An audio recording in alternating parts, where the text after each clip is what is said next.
Hello book friends! Today I'm going to be reviewing the novel Black Buck by Matteo Escaripor.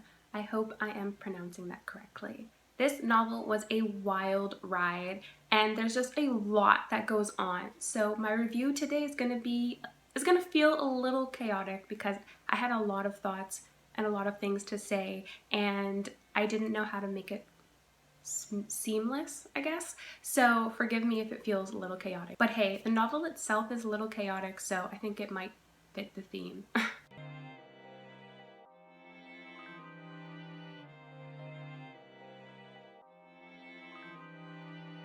So, bookworms, welcome back to my bookshelf. Each week I review a different novel that I have recently read. I love to discuss novels, I love to review, I love to chat books. So if you also love to do those things, don't forget to subscribe so you don't miss any of my future videos. So, I don't have a physical copy of this book. This is the first novel I have read as an ebook, which was interesting in itself, but I do prefer hard copies, I'll just say that. Alright, let's try and dig into the synopsis of this novel and a summary, which is not going to be easy because, like I said, there's just a lot that goes on in this novel. It is certainly a wild ride, like I've already said. So, this novel follows, the protagonist is Darren Vander. He is a 22-year-old black man who currently lives at home with his mother, who is sick. He also has a girlfriend who he loves, and he's got his routine down. He works at Starbucks as a shift supervisor. Let me just mention that I have worked at Starbucks for many years of my life as a barista, so all of the Starbucks references I totally loved, enjoyed, and appreciated. So he has his routine down.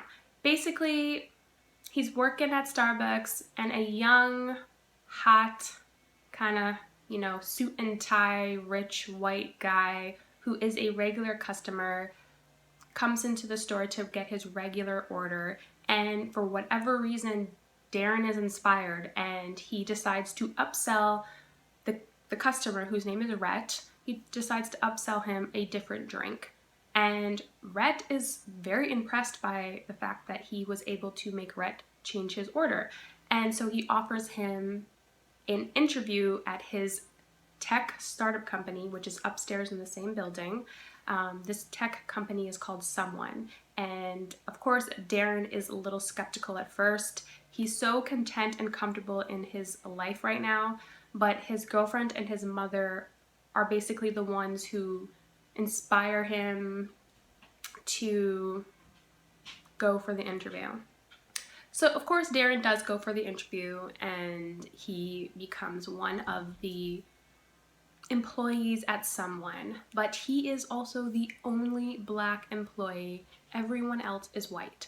And so he experiences so much racism, so much overt racism from his peers, his employers, his supervisor, and even like during the training process, he experiences treatment that is unfair in comparison to the other newbies at this company.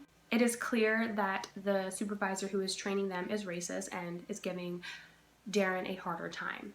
Each of them that come to the company kind of get like a nickname, and even his nickname itself is racist. They call him Buck, and they say it's because he worked at Starbucks, but in reality, Black Buck is a racial slur that was used to stereotype black men as violent and unintelligent. So that nickname in itself was chosen purposely and to be degrading. But regardless, Darren proves himself to be excellent in sales. He is a terrific salesperson, and a lot of different stuff happens, but eventually Darren starts his own organization to help people of color make their way into the sales world, into the corporate world.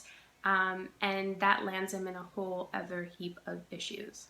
I don't know how good that summary was, but I hope you got kind of what the story is about. But now on to the more reviewy side of things. So before I started reading this novel, I had no idea what to expect. I didn't read any reviews, so I didn't know what to expect when I got into the novel. As I was reading the novel and reading all of the outlandish and bizarre scenarios that Darren was experiencing, I was like, what the heck is going on? Everything that was happening just seemed very hyperbolic. But as I kept reading and getting into the novel, I realized that this is satirical, meaning it is meant to be exaggerated, ironic, and outlandish to the point that at times you literally laugh out loud. And I think it is very important for readers to know that this is satire before going into the novel, or you may end up judging the novel for all the wrong reasons, like I was at the beginning. It's not that what Darren was experiencing aren't actual authentic things that Black people experience in the workplace. It's just that everything was laid on thick. Let me give you an example. When Darren shows up for his first day and he's meeting all of the other employees who are all white, the way that they greet him, they say, "Hi Darren, nice to meet you. Did anyone ever tell you you look like Martin Luther King Jr.?" And then he'd meet another one. "Hi Darren, nice to meet you. Did anyone ever tell you that you look like Sidney Poitier?" And then he meets another one. "Hi Darren, nice to meet you. Did anyone ever tell you look like Drake?" And so yes, these are things that actually happen where white people think that all Black people look the same and may actually say stupid things like you look like somebody that they don't look anything like. But in this scenario, it happens repeatedly, which makes it sound very exaggerated, right? But these are things that do happen. He's just making it happen a lot because satire is meant to be critical. It's meant to criticize the way that people behave.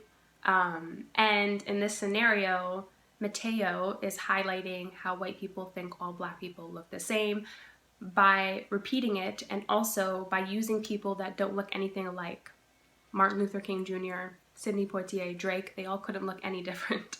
So everything that happens to Darren, specifically around racism and discrimination, are things that happen to Black people, but everything is just tenfold. What I want to say is that this novel was a joy to read. It was wild, it was a fun ride, it was hilarious, it was relatable, it was adventurous, it's educational, and it's cinematic. What do I mean by it's cinematic? Well, as I was reading it, because it is such an adventurous tale, and because the writing is so clear, so vivid, so descriptive, and so visceral, there was like a movie reel playing in my head. So even though I was reading words, it was as if I was actually watching a movie on screen.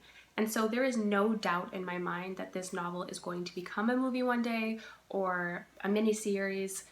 It's gonna happen, there is no doubt. The descriptions are so vivid and so clear. When Darren first shows up to the company, he's in this very chaotic atmosphere. The startup is not like a typical, cubicle kind of suit and tie office. It's very chaotic and people are running around and there's animals and there's loud music, and he just describes the atmosphere so well. I felt like I was right there with Darren. Also, the dialogue is fantastic. I am someone who likes to read out loud. I know not everyone likes to do that, but I do. It's something that started as a kid that my mom used to read to me out loud, and she used to be very dramatic about it, change up her tone, change up her dialect when she's reading certain characters, and I now do that myself. So I really like to read out loud. And if the dialogue is so good that I know how to change up my tone, or I know where to put emphasis, or I know when to sigh or sound irritated, that just makes the reading experience more joyful for me. If I'm able to visualize exactly how someone is saying something, and I'm able to then express that in the way that I read the novel, that's fantastic. So kudos to Mateo for being such a talented writer and being able to create this very cinematic experience in novel form. Another very interesting thing about this novel is that it is a novel/sales manual. There are actual blocks of text in between the story that are sales tips or advice or warnings, and just trying to teach you little tips about sales throughout the novel. So this novel on multiple levels is trying to teach its readers how to get into the corporate world, how to be a better salesperson on multiple levels. Darren, the protagonist, has started a company in which he does that very thing, And then Mateo, as the author, is also doing that for its readers, trying to teach you how to sell, how to be a better salesperson, how to make it, how to succeed. And so I thought that was really inspiring that not only the protagonist, but the author itself is trying to teach people of color how to succeed in the corporate world. And it made me think of this famous Toni Morrison quote that I absolutely love. I'm just going to read it off my computer and you guys will get it. This is Toni Morrison's quote. "I tell my students, when you get these jobs that you have been so brilliantly trained for, just remember that your real job is that if you are free, you need to free somebody else. If you have some power, then your job is to empower somebody else." And that's exactly what this novel is doing. What this novel does very well is explore the hurdles that Black people face in the corporate world while just trying to make it. They can't just be okay, they can't just be good, they have to be phenomenal. And they also have to be able to be a scapegoat, and they also have to be able to be a savior at some points, and they also have to be able to deal with overt and covert forms of racism. You know, Darren is very comfortable and content in his previous life, but when he gets to someone is very cult-like, and he definitely starts to drink the Kool-Aid, and he basically tries to assimilate, so much so that he sheds Darren and actually becomes Buck. He changes and his world changes with him. He loses just as much as he gains, and you see how much he has to sacrifice in order to succeed. What I will say is that although I love the entire novel and the entire wild ride, I did really love the first part of the novel more than the rest. There is a lot of time jumps in the novel, so the first part of the novel is set when he first starts at someone, and then it jumps 3 months in the future, and then it jumps another 6 months in the future, and then it jumps another 6 months in the future. So I really liked the first part of the novel. I just loved the characters in the first part of the novel, and I really just loved reading about Darren's first initial experiences in someone. But then as we jump further into the story, into the future, his problems change, his circumstances change, and he's changing himself, and so the characters themselves start to change. And so the first part of the novel kind of feels like a different story than the rest. And just for my personal taste, I just really loved the first part of the novel so much that while I was reading the rest of it, I was just missing the first part. I was just like grieving that initial story. Because Darren, like I said, Darren changes, and you have to get used to this new Darren, and then you have to get used to all these new characters and these new problems, and it's just a lot of things that are progressing rapidly. And so as much as I still enjoyed and I found it still entertaining, I did really miss the first section of the novel. Just my personal opinion. Some people may have really thought the first part was slow and maybe really enjoyed the more chaotic second half of the novel. But yeah, take with that what you will. Now onto my rating of the novel. I apologize if this review seemed very chaotic and just not seamless. Like I said, I had a lot to say, and I hope I got some points across. But all in all, I give this novel a 4.5 out of 5. I enjoyed the social commentary. I enjoyed the satire. I love that it literally made me laugh out loud a lot. I loved how critical and educational it was, and I loved how adventurous and cinematic it was. The only thing was that I just really missed the first section of the story. I really enjoyed that part of the novel more than the rest. That's just my one little thing. But I really do hope that this novel becomes a movie or a miniseries, because I think it'll be fantastic to watch on the big screen. I also want to shout out Mateo for how brilliantly he wrote this story, and for being able to make me laugh. I mean, it ain't easy to be funny while you're also dealing with such tough themes, but somehow he did it, and I just laughed so much. And so I just want to say kudos to you, Mateo. You're very talented, and I can't wait to see what else you bring into the world. Alright, that is it for this review. If you've read this book and you have your own opinions about it, I think this is one of those novels that can foster a lot of conversation. So if you have anything to say about this novel, please comment below. I would love to get into it with you guys. And if you enjoyed this video, don't forget to like and subscribe. It would mean a lot to me. Until next time, bye.